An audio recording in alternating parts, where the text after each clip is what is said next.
आइए अब हम देखते हैं H1 टैग का यूज़। H1 हम लोग हेडिंग देने के लिए करते हैं और H1 टैग जो आता है वो आपका H1 से H6 तक हम यूज़ कर सकते हैं उसको। देखिए जैसे कि यहाँ पे आप लोग देख रहे होंगे, H1 सबसे पहले ये मेन हेडिंग हो जाता है, उसके बाद ये इसका सब हेडिंग, उसके बाद ये इसका सब हेडिंग। उस तरह से ये क्या होता है, धीरे धीरे साइज में डिक्रीज होते जाता है। ठीक है, जैसे आपको कोई चीज़ का हेडिंग अगर देना है तो आप H1 में दे सकते हैं।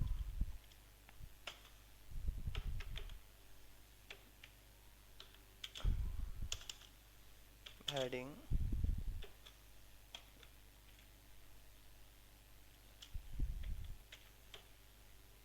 H1 टैग जो होता है इसको हेडिंग एलिमेंट बोलते हैं। ये H1 से H6 तक आता है। ठीक है, देखिए अब क्या होता है कि H1 टैग के अंदर में हम एट्रीब्यूट्स डाल सकते हैं। एट्रीब्यूट होता क्या है, जैसे मैं यहाँ पे अगर अलाइन लिखता हूँ और उसके बाद अगर सेंटर लिख देता हूँ तो ये देखिए सेंटर, ये जो है अलाइन जो है ये आपका एट्रीब्यूट हो जाएगा और H1 जो है ये एलिमेंट है। बॉडी जो है वो HTML का एलिमेंट है, HTML भी एक एलिमेंट है।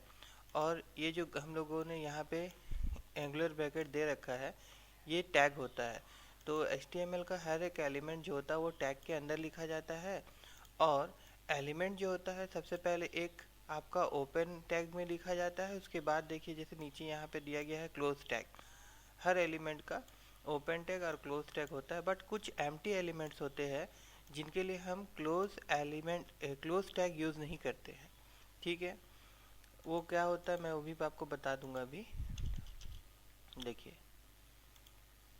उसके बाद यहाँ पे रिफ्रेश करेंगे तो देखिए सेंटर में आ गया। अब मैं और एक एलिमेंट के बारे में डिस्कस करने जा रहा हूँ, जैसे कि HR। तो HR एलिमेंट जो होता है देखिए ये एक एम्प्टी एलिमेंट होता है, इसके लिए हमें क्लोज टैग की ज़रूरत नहीं पड़ती है। HR लिख के आप सेव करिए तो क्या होगा, एक अंडरलाइन आ जाएगा। ठीक है, ये हो गया HR एलिमेंट। उसी तरह P P से हम लोग पैराग्राफ लिखते हैं।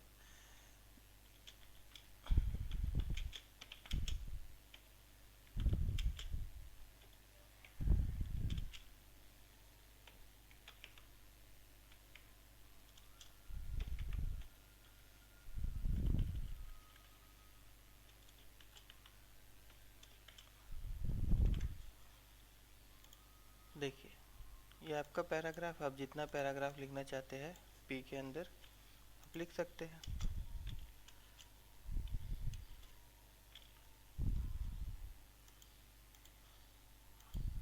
देखिए ये आपका पैराग्राफ जाएगा। उसके बाद क्या हो जाता है, अब अगर आप चाहते हैं ये पैराग्राफ के अंदर में ही आप इसको नीचे करना चाहते हैं, जैसे this is use for paragraph, तो ये पैराग्राफ अगर आप नीचे करना चाहते हैं तो आप यहाँ से अगर इंटर मारेंगे और उसके बाद आप यहाँ सेव करेंगे तो देखिए ये नीचे नहीं जाएगा, क्योंकि HTML जो होता है, HTML एलिमेंट जैसे P हुआ या H1 हुआ, तो इन एलिमेंट के अंदर में हम जो टैग्स लिखते हैं ये जो है सिर्फ सिंगल स्पेस ही फॉलो करता है, डबल स्पेस या फिर इंटर ये फॉलो नहीं करता है। ठीक है, अगर हम इसको फिर भी नीचे देना चाहेंगे तो फिर हमें एक अनदर टैग का यूज़ करना पड़ेगा जिसे हम कहते हैं BR टैग। और BR टैग का फुल फॉर्म होता है लाइन ब्रेक टैग। इससे हम क्या करते हैं, लाइन को ब्रेक करते हैं। अभी यहाँ पे मैं सेव करूँगा और उसके बाद देखिए यहाँ रिफ्रेश कर रहा हूँ तो नीचे आ जा रहा है। अब यहाँ पे ये एक ही लाइन में लिखा हो, चाहे इंटर मार के मैं उसे नीचे करूँ, उससे कोई फ़र्क नहीं पड़ता है। खाली हम BR टैग यूज़ कर देते हैं तो वहाँ से वो क्या हो जाता है, लाइन ऑटोमेटिक ब्रेक हो जाएगा और नेक्स्ट लाइन में आ जाएगा। ठीक है,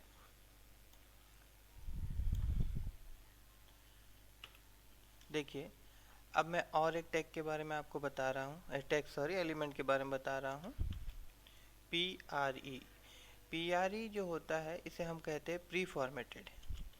अच्छा इसका यूज़ क्या होता है, इसे हम यूज़ क्यों करते हैं, ये यूज़ इसलिए करते हैं कि सपोज आपको कहीं पे कुछ लिखना है, जैसे कि मैं लिख रहा हूँ यहाँ पे a equal to 0, then find the value of this equation।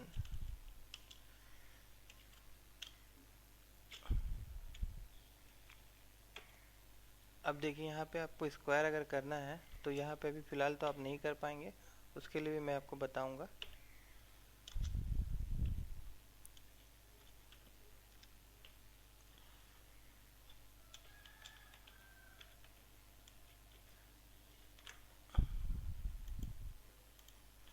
देखिए यहाँ पे हम रिफ़्रेश करेंगे तो देखिए एज इट इज़ जैसा लिखा हुआ है उसी तरह आ रहा है। तो पी जो होता है वो इंटर और स्पेस, ये HTML का ऐसा टैग है।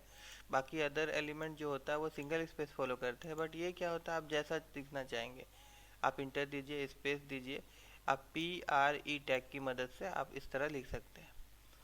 अच्छा देखिए यहाँ पे जैसे हम लोग को एक्स स्क्वायर लिखना था, वाई स्क्वायर लिखना था, तो उसके लिए आपको लिखना है तो आप यहाँ पे एक टैग यूज़ कर सकते हैं SUB। SUB टैग जो होता है इसको बोलते हैं सुपर स्क्रिप्ट SUP। और उसके बाद जाके यहाँ पे आप SUP को क्लोज कर दीजिए। फिर उसी तरह से यहाँ पे भी आप SUP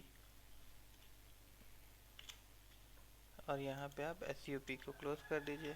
SUP को क्लोज करके इसको सेव करिए, यहाँ जाके सेव करिए और यहाँ रिफ्रेश करिए तो देखिए क्या हो रहा है, ये आपका ऊपर आ जा रहा है। अच्छा देखिए यहाँ पे हम लोगों ने क्लोज नहीं किया था, यहाँ पे आप रिफ्रेश कर दीजिए, देखिए ठीक है। SUP जो होता है इसको सुपर स्क्रिप्ट बोलते हैं। जैसे अगर आप लोगों ने MS वर्ड किया होगा पहले, तो MS वर्ड में देखिएगा सुपर स्क्रिप्ट और सब स्क्रिप्ट एक फंक्शन आता है जिसकी मदद से हम टेक्स्ट को ऊपर या फिर नीचे लिख सकते हैं। जैसे कि आपको अगर लिखना है सपोज A और A के नीचे 2 लिखना है तो आप SUB टैग के मदद से लिख सकते हैं। यहाँ पे आप 2 लिख दीजिए और फिर यहाँ पे आप SUB क्लोज कर दीजिए तो देखिए क्या होगा, A2 नीचे आएगा। यह देखिए यहाँ पे आपका A2 नीचे दिखा रहा है, ठीक है।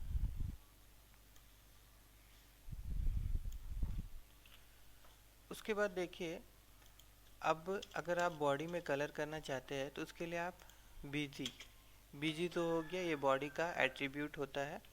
BG कलर लिख के इक्वल टू देके आप जो कलर देना चाहते हैं वो कलर का यहाँ नाम लिख दीजिएगा और उसके बाद सेव करके देखिए ये आपका BG जो होता है बैकग्राउंड कलर, बॉडी का बैकग्राउंड कलर के लिए हम BG यूज़ करते हैं। उसके बाद जाके फिर ये H1 टैग है। अच्छा H1 टैग में अगर आप कलर करना चाहते हैं तो देखिए इसका 2 प्रोसेस है। एक HTML, सिर्फ आप HTML में ही इसको कोडिंग करना चाहते हैं तो आपको फॉन्ट यूज़ करना पड़ेगा। फॉन्ट लिख के COLOR कलर लिखना पड़ेगा और कलर लिख के आपको यहाँ पे जो कलर आप इसका देना चाहते हैं वो कलर यहाँ दे दीजिए।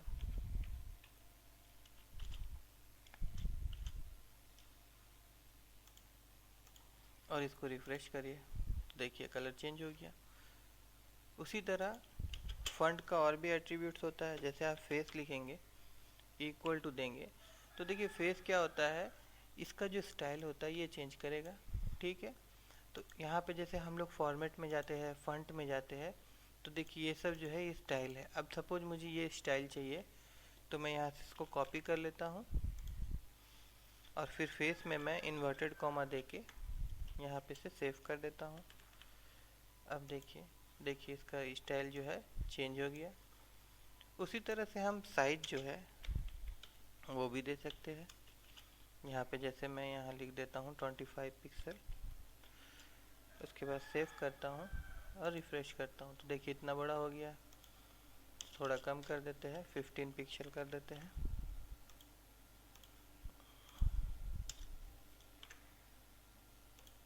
देखिए ठीक है।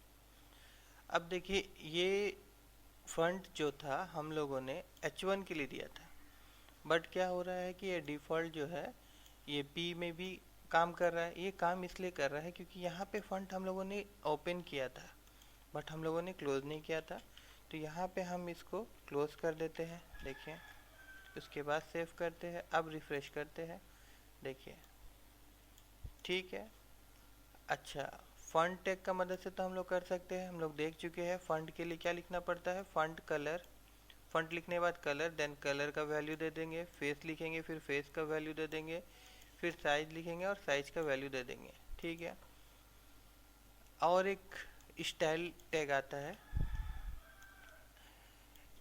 स्टाइल टैग के अंदर में हम CSS अप्लाई करते हैं, STYLE स्टाइल लिखने के बाद में हम लोगों को CSS लिखना पड़ता है। अभी वो जैसे कि यहाँ पे हम equal to style equal to लिख दिए, COLOR कलर, तो CSS में इक्वल टू नहीं देते हैं, देखिए S2 का साइन देंगे हम लोग, और उसके बाद जो कलर देना चाहते हैं वो कलर लिखेंगे, इसको बंद करेंगे और फिर इसको बंद करके इसको क्लोज कर देंगे, सेव करेंगे। तो देखिए यहाँ पे, अच्छा यहाँ पे एक्चुअली में स्टाइल जो हम लोगों ने दिया है, ये चीज़ हम लोगों को इसके अंदर देना पड़ेगा, ठीक है, तभी ये होगा। और इसे हम लोग अगर CSS सीखेंगे हम लोग जब, तो इसे कहते हैं इनलाइन CSS।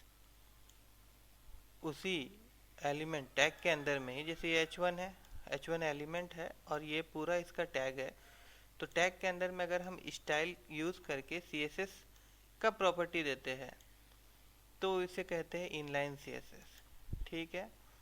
आप यहाँ पे और भी दे सकते हैं, जैसे बैकग्राउंड कलर होता है उसमें, तो अगर आपको यहाँ पे बैकग्राउंड कलर देना है तो आप बैकग्राउंड लिखिए और उसके बाद आप जो कलर देना चाहते हैं वो कलर दे दीजिए।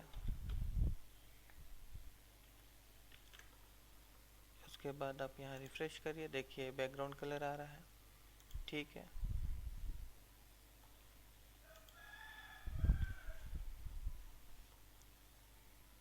ठीक है दोस्तों, आप बाकी का एलिमेंट्स के बारे में हम लोग नेक्स्ट क्लास में डिस्कस करेंगे।